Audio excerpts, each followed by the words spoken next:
friends, today's readings tell us to rejoice, and John also gives some warning and advice to his people. There is a story told about a police officer in West Virginia. One day he stopped a woman speeding 15 miles over the limit, and then when the officer gave her the ticket, she asked him, "Don't you give out warnings first?" The officer said, "Yes, ma'am, they are all up and down the road. It says speed limit 55. Sometimes we tend to ignore the warnings, and that can have some serious consequences. From our everyday life, we know that a flashing red light on the rear bumper of a car means that car is going to turn right. Similarly, we know that the flashing light does not turn the car itself. The driver has to do it. The light is only a signal or indicator and nothing more. That illustration helps us to understand what John the Baptist is talking about in today's gospel. John tells his people of his time to come to the river Jordan to be baptized as a sign, to indicate they wish to turn their lives around in the right direction. However, he makes it very clear to them that their baptism is only a sign. The baptism itself does not change or turn their lives in the right direction. They must do this on their own by reforming their lives intentionally on a regular basis. After John tells this message to his people, 3 groups of them step forward. John's replies to each group is very revealing. His advice to each group is tailored according to their life circumstances. The 3rd group was made up of soldiers. And to them, John said, "Do not practice extortion. Do not falsely accuse anyone."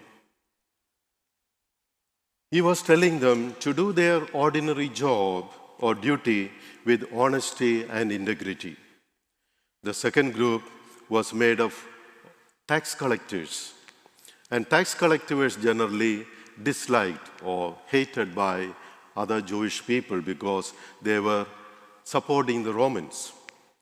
And they were Jews in name only, and they were living according to the worldly standards. John told them, "Stop collecting more than what is due, what is prescribed for you." In other words, he was telling them to be just and fair to their fellow citizens. The first group was made up of Jewish people who were rather living a very faithful life.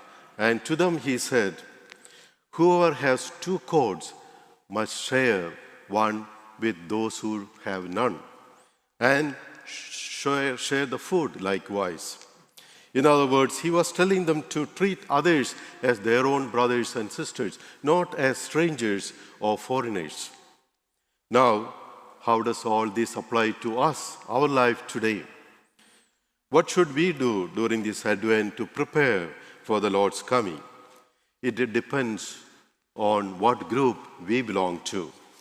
Are you in the same category of the soldiers? Then you must treat others in a Christian charitable way. Are you in the same category of the tax collectors?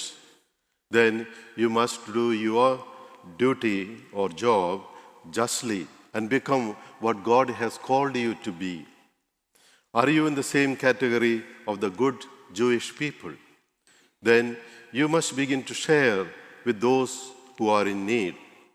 In doing so, we try to become just, honest, and charitable to others. In this way, our expectation for the Lord's coming can reignite the love for God and love for others. Dear friends, John's whole life was, or his mission was, obviously a preparation for the Lord's coming, the Messiah's coming. When the time had come and Jesus began his public ministry, John sent his own disciples to Jesus and pointed them to the Messiah and the true light of the world. John never claimed to be the Messiah nor the light. He never took any credit for himself. Rather, he was humble enough to allow the light of Christ to shine on him and others as well. This is what Advent is all about. It is not doing something extraordinary or spectacular or even unreasonable in the eyes of the world. Rather, it is doing something very simple, ordinary, and taking the next step that will lead us to the heavenly kingdom.